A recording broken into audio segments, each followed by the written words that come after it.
meil on endiselt prototüüp on arenduses, et me liigume sellega vaikselt edasi.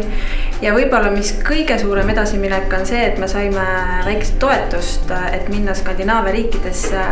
Hetkel me tegeleme ka värvikaardiga, et kuna see on ülioluline selleks, et me saaksime turundada läbi sisekujundajate, läbi arhitektide, et siis nemad tahavad ikkagi saada seda värvipaletti.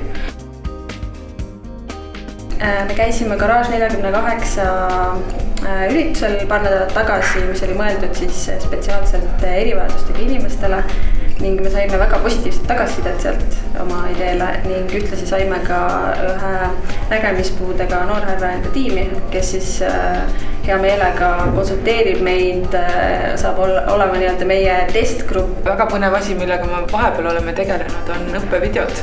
Et me oleme võtnud siis ühe konkreetse objekti, kus me oma värve kasutame ja me filmime selle kõik nagu samm-sammult üles, et meie inimesel, kes on meie klient, siis oleks võimalik hästi lihtsalt näha, et kuidas meie värve kasutada.